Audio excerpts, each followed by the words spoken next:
What is going on, fam? So, YouTube family, we are here with a special guest, Ethan, who has a lot of success this year, and all three of you still coached by Dean McKillop. So yeah, enjoy this one, guys, and it should be a good one because we've got a lot to go over, a lot of pro stuff we're going to cover. So, Ethan, what's going on? Just tell everyone a bit about you and what you've accomplished. Hey, bro. My name is Ethan Gohari, as you guys know, probably. I turned pro in 2021. I won Australian Nationals, and I've been competing as a pro since 2022. Um, my last four shows, I've won two pro shows last year, which was in US, and I got my qualification for Mr. Olympia this year. And I just recently did two shows. I did Arnold Classic, which I finished off top six, and then I did Detroit, which I came second to Wesley.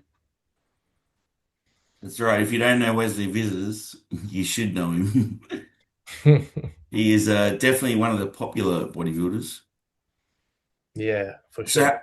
how did it feel standing next to him, knowing that you could possibly beat him? Like knowing that, like that's Wesley, I'm next to him, and this could be my show. Honestly, after prejudging, when I looked at the videos and photos, I'm like, fuck, I look pretty good. That's probably the only show I've done in my entire career where I was happy and satisfied with my look. I was peeled to the bone. I was dry. I was full. Everything was like 10 out of 10. I was happy with my look, very happy and satisfied. And after prejudging, when I looked at the photos, and so I'm like, oh, it's closer than what people thought. I can beat him, and I could, to be honest, see when I look at the photos. But at the end of the day, it's bodybuilding and it's very subjective. As long as you bring your best, that's all that matters. Now that just keeps me more even motivated for Olympia, because I know it was a close battle and he was one of the top guys. So now I'm just gonna work my ass off, make some improvements, and bring a much better package for Olympia. I'll say two things. One, pretty good. You're like the most shredded guy on stage. And then I think Wesley would have got a little bit a look over you just because he's who he is.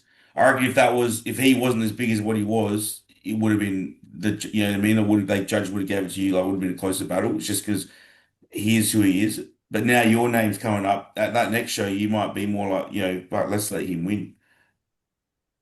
Yeah, I mean, anything's possible. It's bodybuilding. Mm. That's What, what makes this sport more interesting. what's the strategy now with the weight cap and improving? Yeah, what's the strategy for that? Yeah, so my last show, I think I was 1.8 kilos over my cap on the day we have to make weight. We had to make weight, and I basically just go to sauna, and it's not even that hard, bro. I'm in there for like it is not easy, but I'm basically just fasting, and then we go to sauna. I'm there for like 45 minutes, 60 minutes, make weight, and then we carb up. But let's say I'm a kilo to two heavier, it's not gonna be a big deal. Obviously, I Yeah, just need to spend a little bit more time in yeah, the sauna. And for last show, we actually pulled a little bit harder on peak week. For the last like 3 days before we carb up, I was literally eating no carbs. We pulled really hard, and we actually had two depletion workouts. One which was Dean's like out of three. But he fucking killed me like 3 days out. yeah. And I don't know how many sets we did. We did like 40 sets. And it was all giant sets. We Oh, did that, then we had a leg workout on arm. I usually do legs with arms 2, 3 days out just to get some just to make sure my legs stay nice and full. I don't really lose details. But it's basically just some extension and hammy skill, and then one set of like leg press or something like that. Uh, and then on the day we had to make weight, I had a depletion workout, but it wasn't as intense. Then I think I was in sauna for 45 to 60 minutes. So we're pretty much going to do something similar for Olympia. Even if I'm a kilo to two heavier, I don't think that's going to be a big deal, to be honest. I just need to spend a little bit more time in the sauna.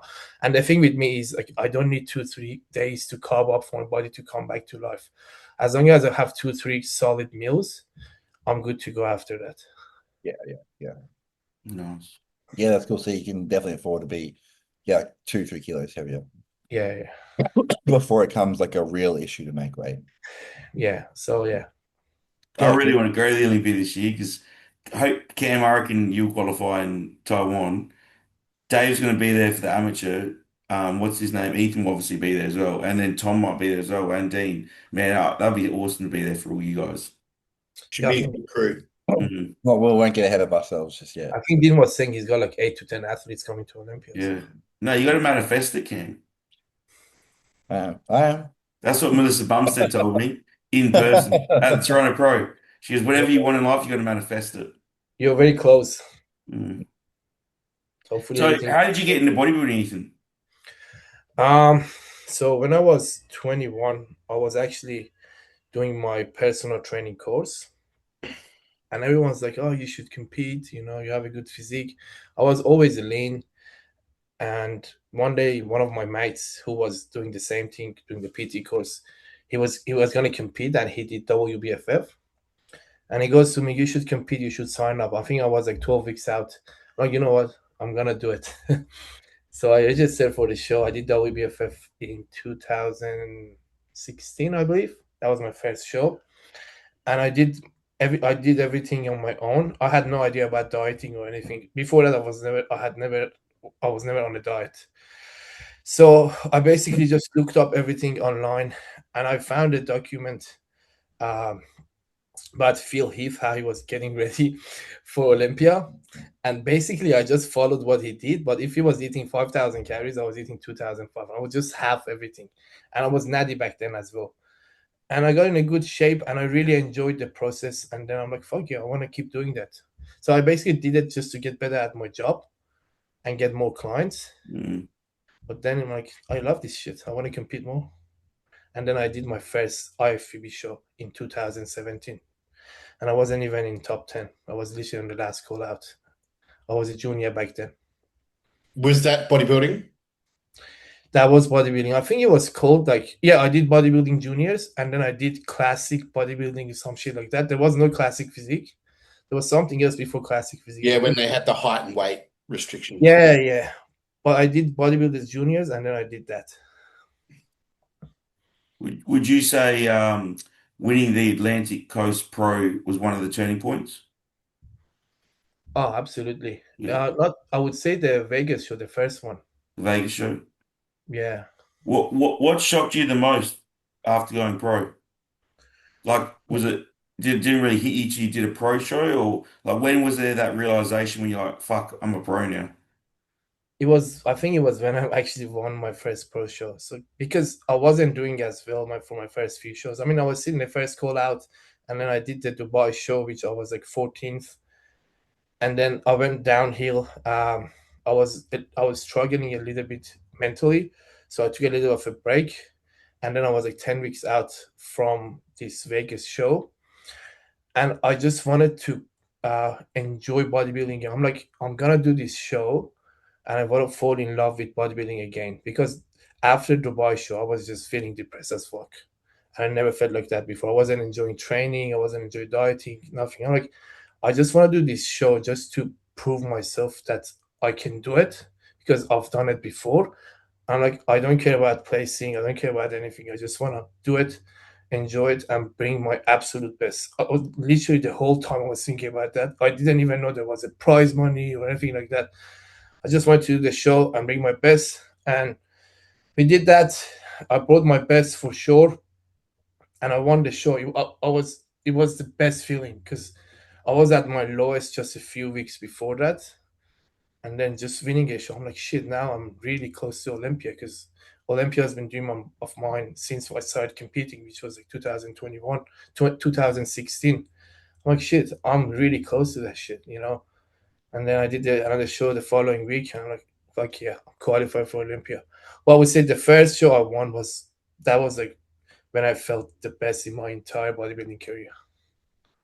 Would you No. say the like just backtracking to Dubai, was that because of like expectation you were putting on yourself? Yeah, Like, yeah, I think I had too much expectation. Like, yeah. I thought I was gonna do well, or maybe at least be top three, and then placing 14th, and I kind of felt like I got overlooked. it kind of hit me hard. And then after the show, when I got back home, I was down and I couldn't stop thinking about it, and then I was supposed to compete with you. And then I go to the dinner. Yeah. I need a break. I need, I don't think I can do it because I wasn't enjoying life. I wasn't enjoying work. I wasn't like, enjoying anything. Even like I didn't want to spend time with my wife or son or, I'm like, okay, something is wrong. I need to fix this before I prep for another show. And I just took like 4 to 6 weeks off and then started with Dean again.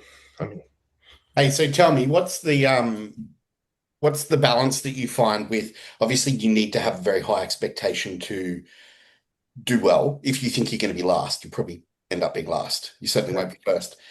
But like you kind of said, if you expect that you're going to be first and you're 14th, it's going to crush you. So what do you feel like from your experience through all of this, that the right expectation is, or how you should mentally frame competing? Because obviously you want the confidence to back yourself so that you do as well as you can, but you also don't want to set yourself up to be crushed. So what have you kind of found there? I think honestly, my mindset just been just to bring my best, absolute best each time I compete, and that's all I focus on. And obviously, if I come last, I'm gonna feel down. But at the end of the day, it's bodybuilding. It's subjective. It can go either way. One judge might like my physique, another one might not like it. So it's not really in my control. Whatever is out of my control, I wouldn't worry about it. As long as I'm looking my best, I'm bringing my best package, I'm improving. I'm happy. I'm satisfied. Like my last show, I came second. I've won shows before, right? But I'm saying I was really more satisfied with my look after my last show than I was when I won my first pro show. And it was literally the best feeling. So if you ask me what's your like top 3 moments in bodybuilding, first one was the one I won my pro show, and I would say the second one would be just the last show where I brought my absolute best and I was like really happy with my look. And what's the third thing? Sorry? You said 3 things. Third one, it's incoming. It's Olympia. Yeah. Third one is the post Persian meal. Oh yeah, post Benjamin after Olympia. I like how Dean said he's going to call the what is it, the Persian low protocol or something, the peak between the shows, because you had like a huge Persian meal and then dip down again. I think he's going to call it like the Persian protocol or something. No, we had Lebanese food actually. I was Lebanese. We had Lebanese Yeah. food. Was that with Fuad and Ben? Oh, that was after Detroit, but also after yeah. Classic, we did have a Lebanese feed as well. Yeah, nice. With Kyle and his wife. Yeah. And I think I put on like 4 kilos in a day. Yeah. But it was just fluid and there was just food sitting on. Yeah. We ate so much meat. We ate so much protein. Yeah. How much did Fuad eat? Because he's a foodie. Oh, he didn't eat much. He didn't eat much. He was literally sitting in front. Hey, I just want to take a quick second at time out the podcast to introduce Amino's Protein. Use code AGHOSTMAN of me. to get your 5% off. Was he in good spirits? Oh yeah, it was good. It was fun. We didn't know they were gonna pay for everything, so we just went in, and I made this big order because it was after the show and we were hungry as. Like I made this biggest order. They brought everything, and then at the end they're like, "Oh, it's been paid." I'm like, "Fuck, I feel bad now." If I knew they were gonna pay, I would order something smaller. Just tell him to make up for it. You'll win Detroit next year. I told him. I said, whenever I see you next, I'm gonna take you to a Persian restaurant.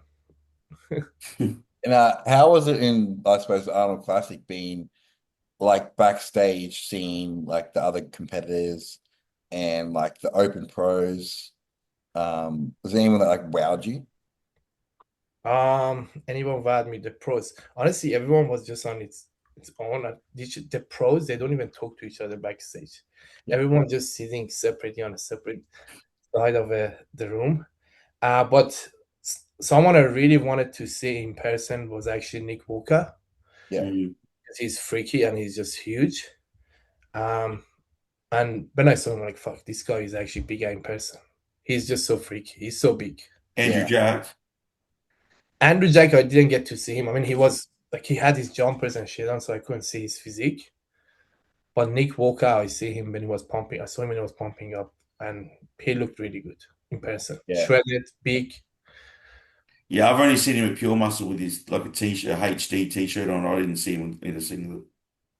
Yeah, I think a lot of like or people online and people in Australia too, because we're very removed from like what real bodybuilding is, like the pros, don't realize how big these guys are. Mm.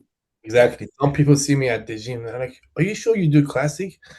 I'm like, "Bro, you have no idea how big these classic pros are, or Yeah. how these Yeah. open bodybuilders are." And then how big the opens are next to them. Yeah.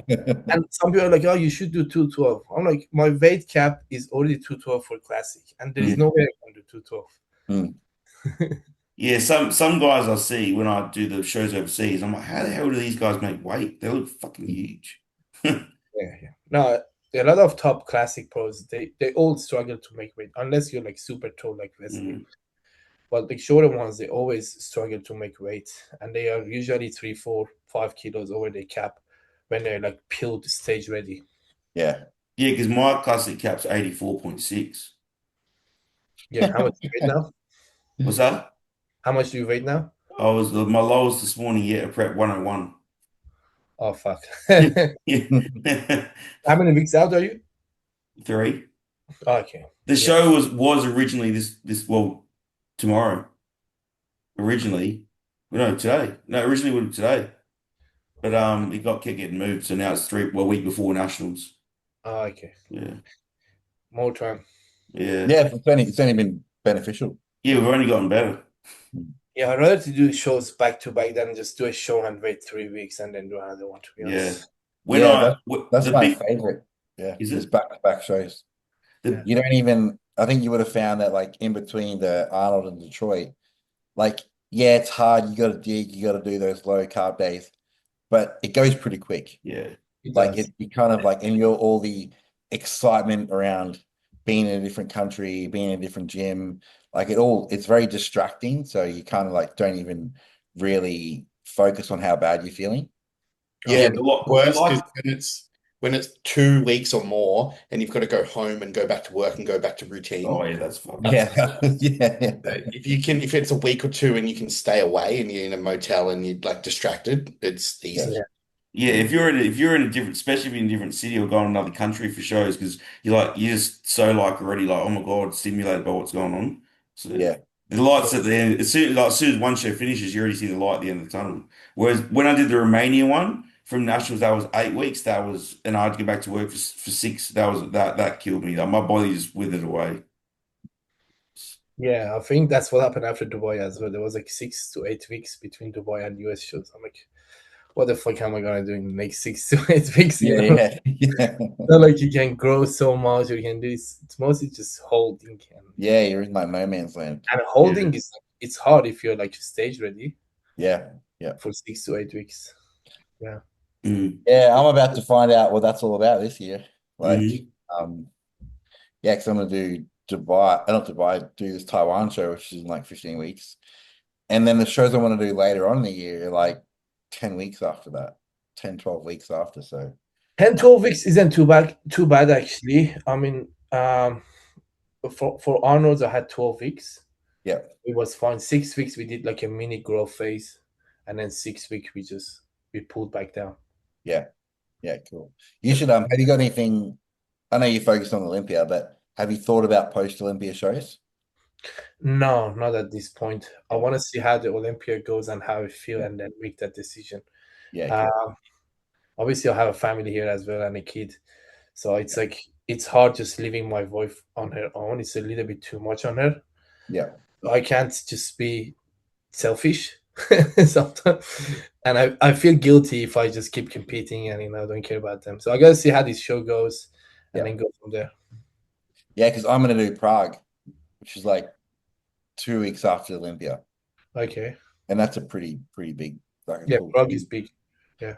Yeah. If I win the lotto You between consider now and that. then, I'll pay for all of everyone's family to go up and follow us through shows. Consider doing that. Yeah, Yeah. that'd be good.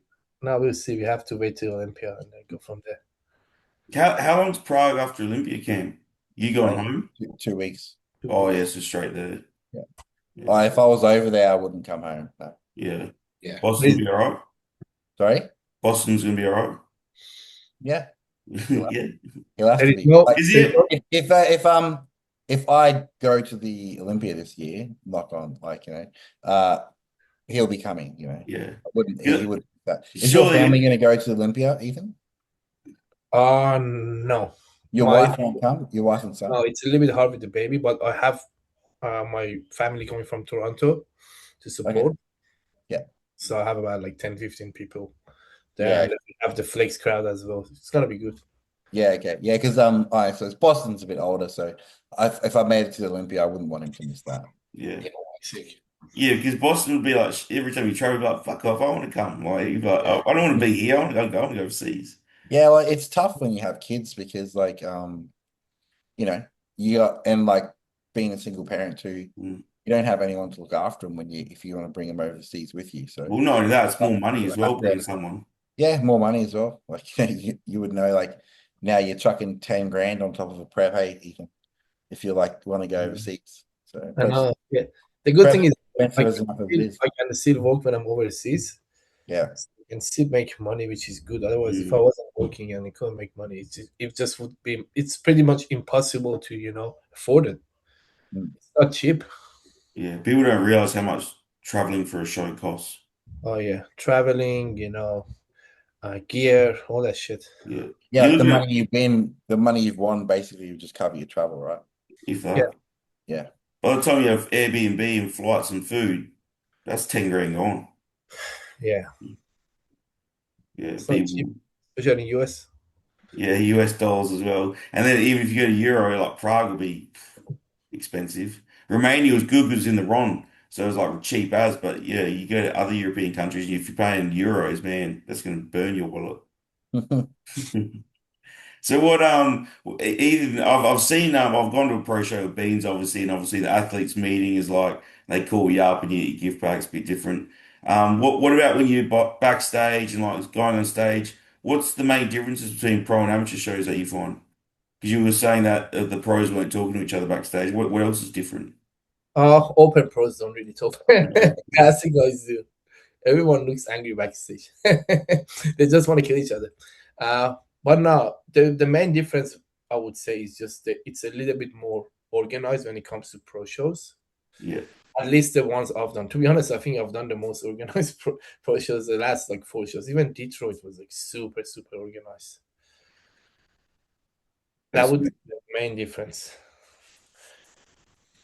I'm going live. This is I'm putting a bit of live on IG for And us. it's not as crowded backstage. Yeah, that's true. Yeah, I like how they call your name out. Like when I was with their B at the Romania, it's like, and from Australia, in women's physique, not wearing number whatever, Sabina Parasram. Yeah, they got you off on stage. That's pretty cool. Yeah. So walk us through your Arnold's prep. Like how long, like the time frame, maybe some hiccups or anything that you had to come across. Or was it all smooth sailing? There's always hiccups, man. So after I won the Atlantic Coast Pro Show, we spent 2 weeks overseas in US with my wife and kid. And then when I got back home, I had 12 weeks. So in that 12 weeks, for around 6 weeks, we did a growth phase. We basically tried to grow as much as we could while staying lean. So we don't have to dig like extremely hard. And then the final 6 weeks, we're pretty much in deficit. Hiccups, there's always hiccups. I actually had an infection because I had a piercing here and I had this massive ball on my eye. So I had to go to the hospital and drain it. And then they got me on antibiotics. So when I was like in 2 weeks out, they put me on this strong antibiotic. And in 2 days, I literally gained like 5 kilos. And I'm 2 weeks out. I'm shitting myself. Yeah. Don't worry about it. It's just fluid, it's GI and stuff because my food wasn't digesting properly. I stayed on it for like 4 or 5 days. I'm like, fuck this, I'm fine. I don't need more of this. So I came off from it, and straight away after like 2 days, I was down 5 kilos. But yeah, that was one. And then um, always when I go to US for the first few days, my digestion is a little bit off because of the time difference. It's like I always, when I wake up in the morning here, I go toilet and stuff here. But when I was waking up there in the morning, it's like, I don't know, 3, 4 p.m. here. So it takes at least 2 to 3 days every time I go to US for my digestion to adjust. And then, yeah, that's pretty much it. Nothing major apart from tearing my adductor when I was 12 weeks out from Detroit 2 Yeah. years ago. That's yeah. I remember that when you're on crutches training Yeah, in yeah. your Eventually, videos. I was hoping that I haven't torn it, and I could see continue prepping while I was waiting for my MRI. And for me, it's more mental. Like I can't not train. I go train. Even when I'm on holidays, I still train. Yeah. You know. Same as me. My dad always says to me, "You go to another country, you don't want to see his gym videos." I'm like, "Yeah, I don't think you understand. When I'm on holidays, I do things I enjoy." And Exactly. you get lean fairly easily, yeah? Like your calories don't have to go super low. So majority of prep, this last prep, I was around, I would say averaging around 3,400, 300. But I don't do any sort of cardio. My cardio is always the same. I always do off-season prep. I always do 2 sessions per week, which is 20 minutes each time, just for health. And my steps is always around 10,000. Yeah. So that's like what, over 30 times body weight you're dieting on. Yeah. Yeah, which is that's pretty good. That's good. That's not hard at all. Yeah. It's only the peak week where we pull a bit harder just to make weight and Yeah. And even my last peak week, when I said I had no carbs, but instead he didn't bump up my fat. So my calorie was still sitting around 3,000 calories, the Yeah. lowest. How do you feel on that? Amazing. I feel actually quite good on high fats. Like, when you get I think your mental clarity is better, or like you're just Yeah, I feel like it's harder when you have a little bit of carbs. yeah. That's just one more and more. But when there's no carbs, you're okay. There's not a meal I really look forward to eating. Yeah, you don't really care. Like, these all suck, so whatever. Yeah, I had like 60 grams of dog chuck with meals and stuff like that, like 60 grams of almond butter. Yeah. Pretty much. I think my fat was sitting around 130, 30 to 40 grams. Yeah. I've never done a high fat day. Never. Yeah. I mean, that was my first time doing it, to be honest. That was the main reason we did that show, actually. We wanted to try a different picking strategy and see if it works. So we can do that for Olympia or do something similar. So basically, I stopped pinning 11 days out. I normally keep GH in all the way to the show, but we stop like 2 days out. I know for me, it's like after 5 days when I lose fullness. So 2 or 3 days out, we stopped GH. We didn't pin anything. And then the last 5 days, we just bumped up Winstrol. We went from I was taking 20 milligrams of Anava and 20 grams of Winstrol, if I'm not wrong, before that. Then we got rid of Anava and just bumped up my Winstrol to 100 for 5 days. Yeah. Yeah, that obviously would help with fullness as well. Sorry? Did that help with fullness as well? Fullness, dryness, yeah. I've heard of a lot of guys running like high Winstrol on their peak weeks. Yeah. Yeah, but that's the thing. You can't run it for too long, you know. Yeah, no, only like acutely. Yeah. Winstrol was actually, Winstrol Sun or whatever you call it, was actually one of the harshest on the liver out of all orals. Yeah. Yeah, if you're doing like 3-4 shows back to back, you can't do that. Maybe the last 2 shows you can. Yeah, but you could always, I guess you could, like you said, you could even stop it for like three days. If you got like a week and then a week, stop it for 3 and bring it back in for the last 4 or something. Just give your body 3 days rest or something. Yeah. 3 days of that shit. Just a peace of mind, maybe. Peace of mind. Run away. What's the fucking point? Yeah. Or it depends how many pills you have left. You're like, I'm just gonna have 2 days off because I've got pills left for 5 days. Like when you're going through prep and you're practicing peaking, you've opened so many packets. You got Anavar, Stana, Anadrol, everything's half open, and you're like, I'll just take whatever's left. I have everything. Like things like just take, for example, your Winstrol and Anabol. But I have everything at home, so I literally take everything. I take Yeah. Anadrol, I take Halo, everything. Yeah, just I in just case. take it there, and then when I'm there, I'm like, in case if we need it, I have these and Yeah. that. Yeah. I love Anadrol. And Advar doesn't really do much for me. Anadrol I love. Yeah, it makes you. Injectable Superdrol is not too bad either. Nah, don't know. I've never tried it. Not bad.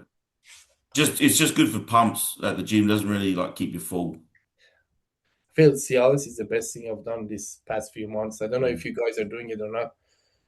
But I do it all the time when I'm like before my workout and then backstage. If I'm doing 5 milligram daily on my show day, I do like 10 milligram. Hmm. How much does it raise your blood pressure? Not much. My blood pressure is always normal. Mm. Yeah. I mean, But if you like do, acutely, like how much do you feel? Because like if I have, say, even if you have like a bit of sodium pre-workout, you feel like getting a bit more hot flush and your blood pressure raises. If you have Cialis, but that's more of a because Cialis isn't really acutely, is it? It's more like works in the background for like has a long half life. yeah, and It's depends not on what. like Viagra.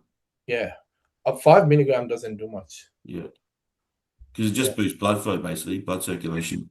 yeah, Yeah. and then backstage I just do 10 milligram, like 3 hours out Mm. usually. Yeah, I've never tried Cialis. Have you guys ever tried Cialis? Yeah, I've never Did you? used that. try it like pre-workout. It relaxes your blood vessels, doesn't it? So that your Oh, blood okay. can flow easier. Yeah, so it's dilation, like just like having nitrates, like beetroot juice or something. Yeah. Yeah, okay. Yeah, Yeah, if you drink, I knew it increased blood flow somehow through vasodilation. Yeah, I think it relaxes your arterial wall. Mm. Yeah, because that's like, bodybuilders back in the day used to always use that for pre-workout. That yeah. was a big thing back then before we had a million pre-workout supplements. So how did you feel placing sixth? Did you want better, or were you happy with that, or what was your thoughts on the outcome of six? Like, how did that make you feel? Um, I think I could have placed higher, but then after the show I was fine. I looked at the photos. I'm like, it doesn't really matter. Placing fourth, fifth, or sixth doesn't matter. But I think I could have been between that, like third to sixth. If I brought the same package as I did for Detroit, I think I could have been in that top three. Yeah, I agree. I agree. You definitely should have been in that first call out. Yeah, like in that Yeah. top three conversation. Because condition wise, I was on point. Fullness, it was good. Obviously, I could be a little bit fuller. You can always be, but that's the thing. Like sometimes you push too hard with food and you push up the carbs too much, and you're like, it's a little bit too much now. I look soft. Yeah. For me, I always have to make sure I'm like really sharp. Yeah, So, especially in classic. Yeah. yeah, so it's okay if I'm like 90% full and conditioning is still on point, then just be like really, really full. Yeah, and then conditioning suffers. And it's a big thing guys get caught up with in peak weeks is trying to push like the fullness too much. Yeah. And then they get like, I just want to be fuller, I want to be fuller, and the next minute you're fucking spilled. Yeah. That's You're the thing. you're better off erring on the side of being a little bit flat. And when you're prepping, you always feel like you feel skinny, you feel flat. Yeah. Yeah. Oh I my God. feel a little bit flat. He's like, Yeah, dude, you're not flat, Shut the fuck up. You're not flat. Yeah. Yeah, I What's think all my biggest looks on stage is when pre-stage I felt the skinniest. Yeah. Yeah. So because I felt so skinny and strung out, but I looked leaner, so it made me look bigger. Yeah. You feel like you're drowning in your shirt. Like you're just Yeah. like, Yeah. And then you get on stage and you look yeah. yeah. How did you go about do they call you up for the Arnolds or do you have to apply or how does that work? 'Cause So even just getting to the Arnolds is an accomplishment. so you put your application through and then they either accept it or not. So it's all online and you basically just tell them what shows you've done and what's your placing and everything's been. And then they go through all the application and they either accept you or not. But I think they usually pick around 12 people. Hmm. Yeah. And that is why this show is like really organized because there isn't many competitors, there is a limit. Yeah. Like that's got to be a surreal feeling. Like you've done the Arnolds. I know people can say that from Australia. That I did the pro Arnolds in Ohio. Like, that's a pat on the back. That's a huge accomplishment in itself. Before even talking about placing, you've already been accepted into the elite 12 of Arnolds. Yeah, no, definitely. It was an absolute privilege just being Mm. on that stage, just seeing Arnold and everyone backstage, all these bodybuilders when you just watch them on YouTube and stuff like that. Yeah, from what you Yeah, hear, the Arnold's is run like the competitors have a way better experience of the Arnold's rather than the Olympia. Yeah, that's what I've Even though heard. the Olympia is like a massive deal, like it's the best of the best, but the actual competing experience is better at the Arnold's. 100%. That's what I've heard. Yeah. Even some of the like Fuad and that say that I think it's Ron and Dusty as well say that the Arnold's experience, even the Expo and all that's better than the Olympia. Like the whole atmosphere, the vibe, the town, everything is awesome. The the expo was packed. It was like Mm. craziest thing. I'm not sure if you guys been to the ones in Australia when they were doing Arnold Classic before. It was No. like a lot bigger, and it was just the crowd was just crazy. It was just so packed. I only like literally just started bodybuilding when the Arnold was here, like the last I couple of ones. I was still never like went down to it. low level. I did my first show in 2019, and Uh, I don't think it was the Arnold's that was the last one, I think. I think it was 2018 or maybe 19. Yeah. Yeah, Yeah. because I was doing it. 2018 was my first show, but I did season B, and the season A Arnold was the one of the last ones, I think. The Yeah, year. that's what happened to me too. Yeah. And then the COVID year got canned. Yeah. Yeah. Yeah. Yeah, because the COVID year when It's I prepped for it, 2020. that was my first enhanced prep. Yeah. Uh, yeah, Mm. I actually did that show when COVID hits, and then next day it was a lockdown. Yeah. I was in Shit. Melbourne. They did it in a shed or something. Whoever ended up going to nationals was in like a shed. It was Yeah, it was crap. like a warehouse. Yeah. So because of the quick turnaround between the Arnold's and Detroit, you obviously had to do a quick deplete and then you didn't really have to fill up much anyway because you capped. But like, how'd you find that? You love that quick turnaround? Yeah, always the second show you feel better and you look better. So And what did we you, basically did, the plan was we wanted to, carb up a little bit harder and see how I look with a little bit more foods. There was 50% more carbs the day before the show comparing to Arnold Classic. because would you go from 1,000 up to 1,500, didn't you? Yeah, so I was doing 250 with each meal, and it was so easy to digest just because Mm. protein and fat was super low, and majority of it was coming from like rice flour, dates, jam, rice cake, all easy to digest. Like literally after I eat, I'm like, oh, I'm still empty. Yeah. A lot more food. But yeah, the plan was to dig harder, deplete harder, and then carb up harder and see what happens. Yeah. Mhm. Yeah, that was my next question. Would you change? So you mostly just changed food, didn't you? Just went harder on the carb up. There was no chemical changes, no drug changes. The only thing was that we obviously stopped pinning 10 days out, which Yeah. is not something I normally do. So when I did my last pin before Arnold, since then I didn't pin again. Hmm. I normally stop 3 days out, but stop 10 days out. Didn't pin, and then we just put the Winstrol up 5 days out from 20 to 100, and then got rid of Anavar, Hmm. got rid of Clan. I was only on 40 microgram. I think, yeah, we got rid of it the final few days, but we pulled it down to like 20 microgram. Yeah. So you only orals Winstrol. Yes, and then the night before the show, we put some Anadrol in. Yeah. Nice. Yeah, nice. What, just like 40 meg or something, or a 50, Android 50? We did 100. Yeah, 200 meg, nice. What about with the extra carbs? Was there any water change or just same? No, so we kept the fluid the same throughout the day, and we replaced some of the water with rice milk Yeah. for my cream of rice and even rice milk. So I cooked some of my rice meals with rice milk just to get a little bit more carbs in. But fluid was literally the same. Uh, Sodium to potassium ratio was the same. Hmm. It didn't change, but we basically just ate more food, more carbs. Hmm. and a little bit obviously less fiber as well, because you don't need fiber and protein in the Yeah, ads so much. It's only gonna slow down your digestion anyway, and that was the reason why my stomach was still like super tight. If my protein was high, if I was getting fat every meal, I would have waken up bloated as fuck. yeah. What and you know diuretics? Yes, diuretic just 20. We did 25 milligram of the aldactin, but we did that for even Arnold Classic. Yeah. So I think it's like Just the day before, just the night before. no, I think we did it 2 days out. We were doing it like every pretty much 12 hours. Hmm. So I did it, I think I had 4 times Yeah. till just before the show day. Yeah. And what else was I want to say? That's it. Is there anything else that you guys want to ask about the peaking? Nah, it all sounds Yeah, it's pretty sound, standard. pretty cool. Yeah. But it basically sounds similar to what I'm going to do. Yeah, The stunner and droll and the adactone.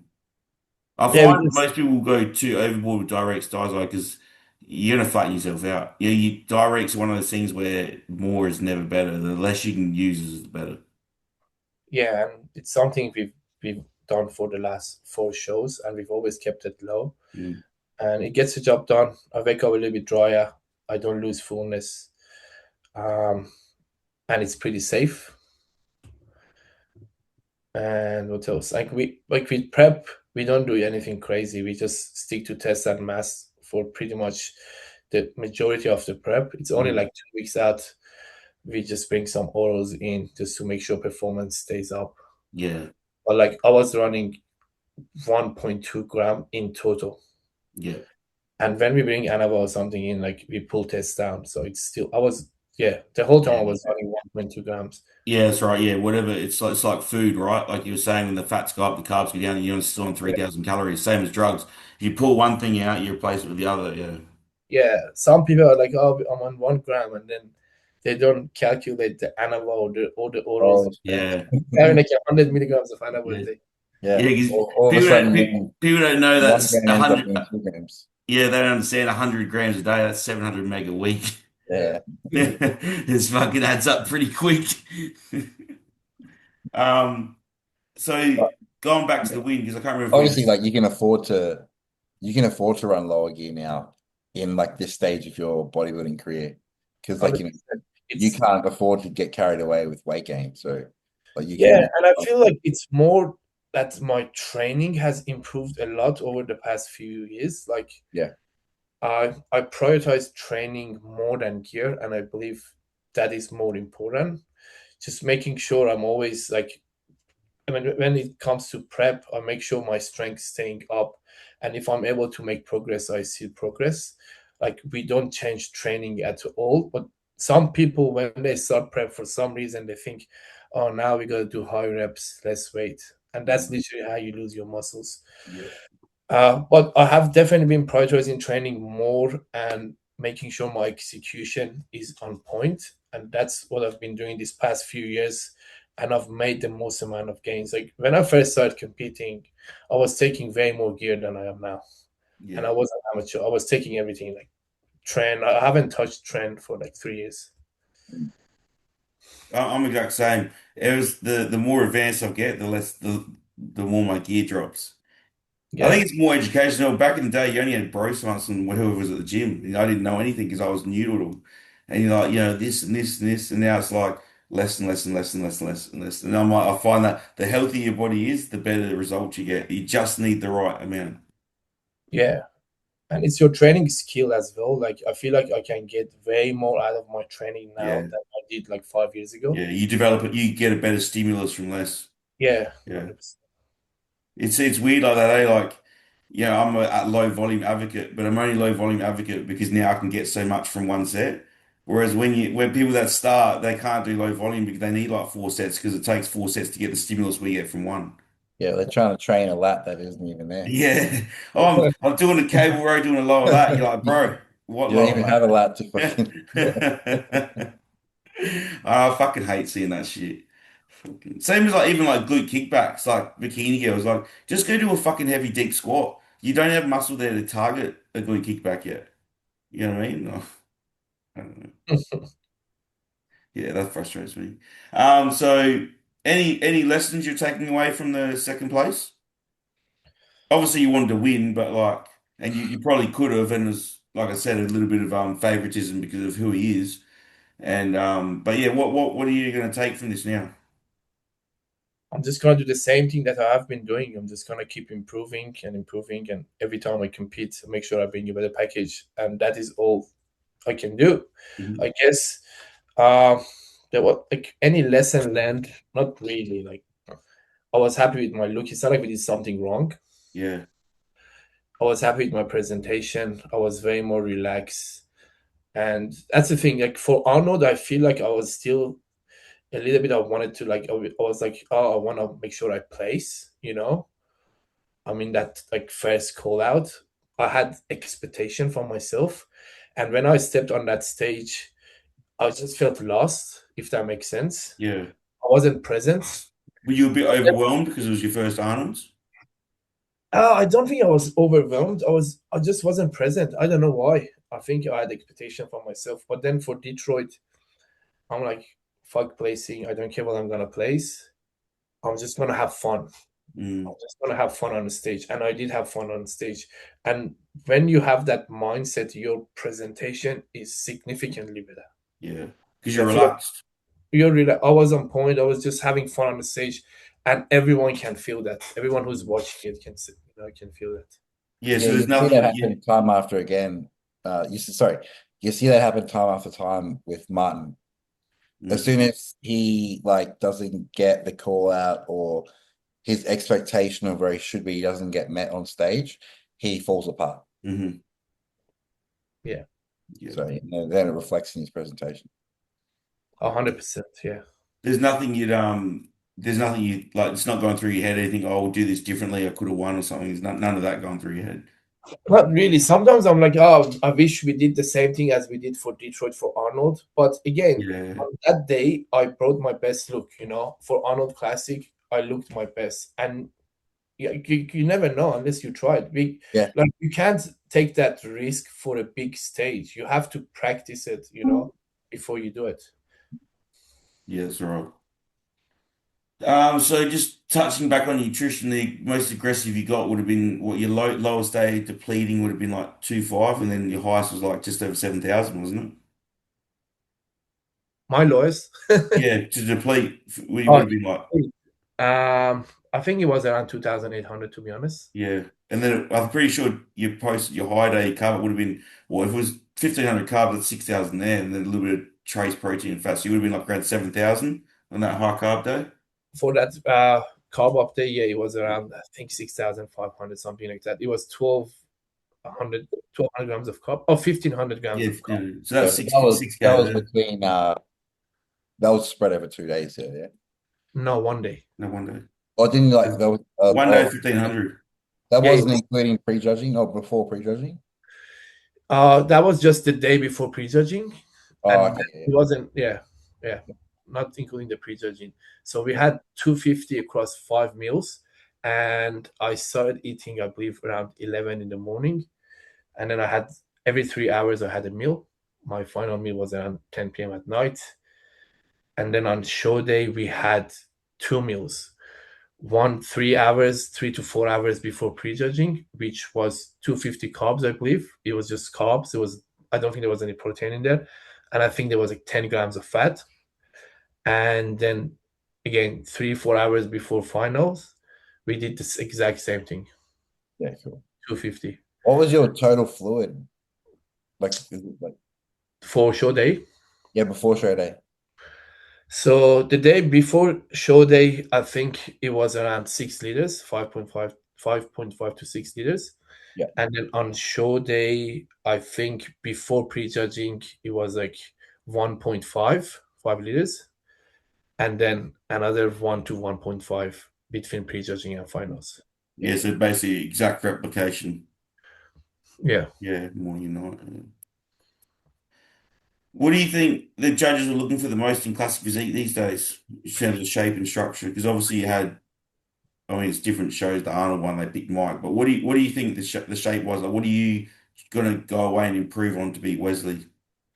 I mean, I always ask for feedback after my shows, and they want my lats a little bit thicker and my arms as well. But when Taylor gave me feedback, that was before after I've won my pro shows. He said he wants my lats and arms bigger.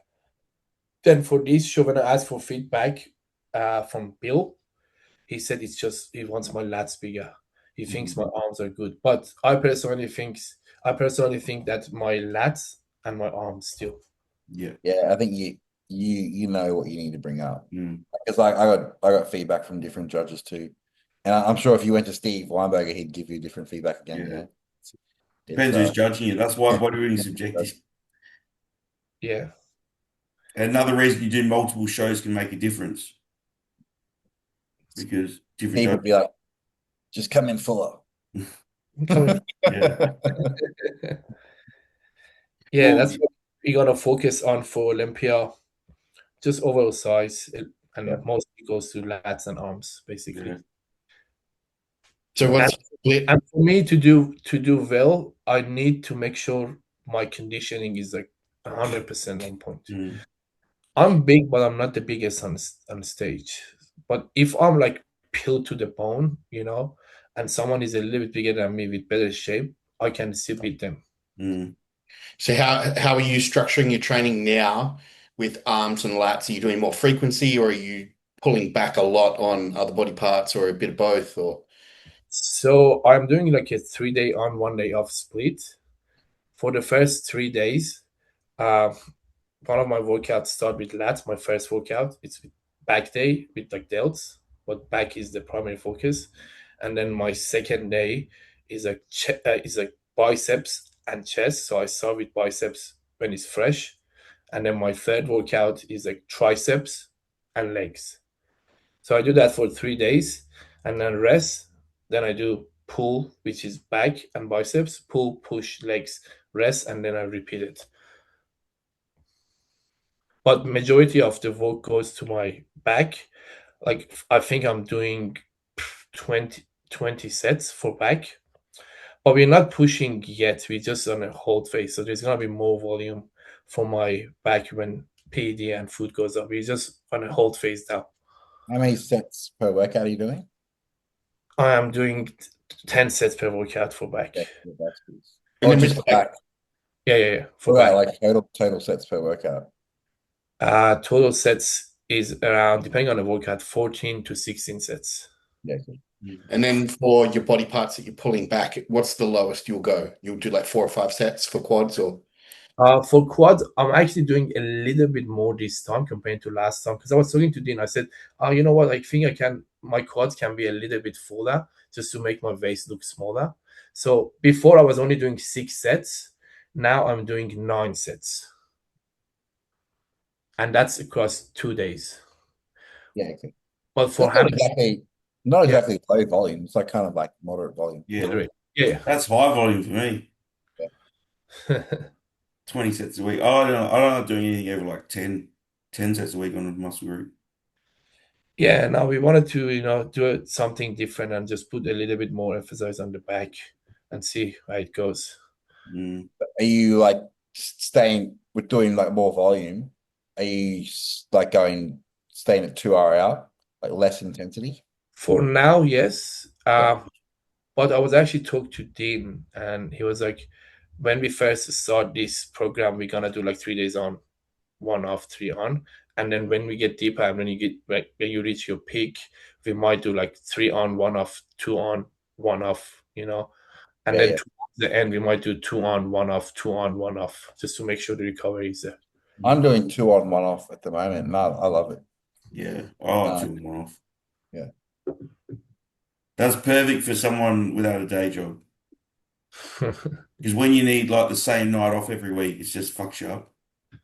That's the only thing with 2 on, 1 off. You need to train during the day. Because I do the old 2 on, 1 off, 3 on, 1 off. 100%. That is why I train first thing in the morning. Yeah. Because that's the only time I can stay consistent when it comes to training. If I was to train at night, there's no way I could train at night every day. Mm. But I train first thing in the morning. No matter if it's a rest or training day, I still wake up at the same time. I have the exact same routine. I eat the same food pretty much every day at the same time, and I think that makes a big difference as well. I can't imagine training, like, for example, at 8 a.m. one day, and then next time training at like 2 p.m. Mm. That's what I used to do in the past, but Yeah, now, I train at either like 8:30 or 11. yeah, I mean, 2 hours is not a big difference. Yeah, it works. So Yeah. I like 1 or 3 o'clock in the afternoon. It's That's my quiet. time. That's the most quiet time. Mm. That's what I like it. So, and then as I'm leaving is when everyone's starting to rush in after work. That's what I like. Yeah, I mean, you gotta find what works the best for you at the end of the day, and just stick to that. Because I like Don't doing a bit of like client work in the morning. Because otherwise, if I train in the morning, I'd come home. I'd probably just get lazy on the couch. I'm the opposite. I like to train before work starts, and then I come home, all the check-ins are ready to go. I Yeah. just start doing the check-ins, and then this way I get to spend time with my son as well, at least like 2 hours a day. Mm. Because I work at night as well. I do face-to-face sessions at night. Oh, So okay. my routine is basically the same. Like every day I wake up 5:30 now because I'm getting more sleep. Prep, I wasn't getting enough sleep. I couldn't. Mm. I'm waking up 5:30. I'm at the gym, let's say around 6:30. By the time I get to the gym, I start my workout around 7 o'clock. By the time I warm up and everything, and then I finish off at 9. I eat at the gym, then I drive home. I start work around 9:30. Then I work until like 12. I have my second meal. Then I do more work if I need to until 3 o'clock. And then I eat again. Then if I can and I don't have work, I spend some time with my son, like 2 hours. And then I eat before 6. Then I do PT 6 to 9. And then I get back home 9:15, eat until Yeah. 9:30, straight to bed Yeah. Yeah, right. every day. Big day. Yeah. See, because my missus sleeps in, I'll get walk the dog, meal one in a 3 hour work block, and then my meal two is my pre, but that's her meal one. Oh, yeah. Yeah. That's my weekends, and will be during the week now. So let's do some rapid fire quickly. What's your favorite body part to train? Now it's lats because I need to bring them up. Yeah. Hardest part of prep? Hardest part of prep, I would say dieting. the whole No, thing. no, no lack of Persian food. Lack of Persian food. Seeing Dean, Um, seeing Dean eat English muffins in front of you, and golf in next shows obviously to bring up come in with bigger lats and arms. yeah, bigger lats and arms as a priority, but there's a little bit more size everywhere. Yeah, and then obviously first call out of the Olympia this year. That is the goal. I mean, I want to be not the first call out, but I want to be in that top 10 conversation. Yeah. Well, because what are you doing now? Because obviously, are you straight back into deficit, or are you doing like a maintenance phase now? How are you structuring now to Olympia? Like how's the all the structuring going to work to keep you fresh and recovered? So for now, we're on a recovery phase for another 2 weeks. Then we're gonna get some blood work done, and then after that, we have about 12 weeks of growing. Hmm. But we gotta make sure we stay lean, so we don't need to, prep for 15 weeks. So 12 weeks of growing, and then 10 weeks of deficit. Yeah, nice. Sweet. You excited? I'm excited. I can't wait. I mean, it's been a dream of mine for years. I'm sure it's the dream of everyone just to be on that stage. And I'm excited, and I can't wait to make more improvement and, bring a better. I know I can make a lot of improvements because I've been doing shows back to back this pretty much past 2 years. I've always been prepping, and 12 weeks for me sounds like a lot of time to make improvement, to be honest. Yeah, especially as a classic with a weight cut that you're already spending an hour in the sauna in. I know. I feel like I respond so much better to like more food now than I did in the past, and I Mm. don't need to eat so much. I can eat just enough to perform. And as long as I'm performing well at the gym, I'm growing. I don't need to be on like 6,000 calories. Yeah. In the past I've been on 6,000, but I don't need to do that. And it's so much easier to gain weight now for me. I feel like there's definitely more maturity when it comes to muscle maturity. I think it's maturity with training as well. Yes. And yeah, just the skill as we were talking. Yeah. Yeah, it's going to be good getting that Olympia jacket. Nobody can buy that. That's Yeah. something they give to you. I got the Arnold jacket, but I got the Yeah. wrong size. It's so big. Oh, really? I fucked it up. It's like 3XL. You'll have to do one of those 120 kilo off seasons again. Yeah, you Yeah. never know what the sizes are like. And then for Detroit, I'm like, okay, for Arnold, I got 3XL, and this is huge. I'm gonna get 2XL for Detroit because they give you like jumpers and stuff.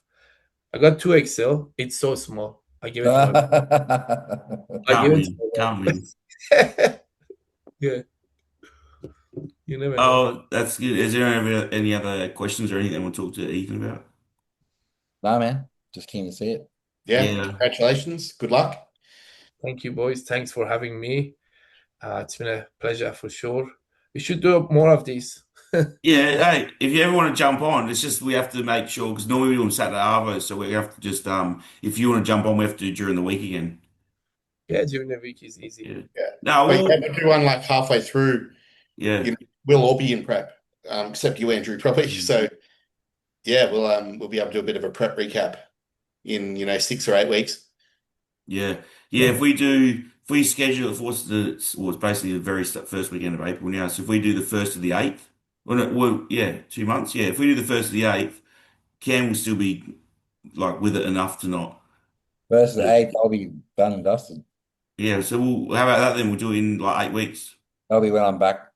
That's Yeah. not the first 8th, bro. Isn't it? No, 8th Oh, is sorry, I was thinking the 6th, first weekend of the 6th month. Yeah. Yeah, that's what I mean. 8 weeks, yeah. Yeah. Sorry, I got prep brain. So yeah, we'll try. I'll book it in. I'll send you a message and I'll put it in my calendar now. First weekend of the 8th month. But we'll do it at the same time, Thursday, like this time. Yeah, whenever you guys are ready. Yeah. Work out the time. This is good for. I'll just book it in, and then obviously on that week we'll sort of teeter around with the time. Yeah. All right, no worries. Thanks for coming on, Ethan. All right, thanks for having me. Hope everyone enjoyed the potty, and if you want to get in contact with Ethan, his Instagram we'll post on the YouTube thing anyway, and you'll see it. And he's also a coach. We're all coaches. All coaches. Yeah. All right, guys, take it easy. Thanks for coming on. All right. Sweet. Thanks, boys.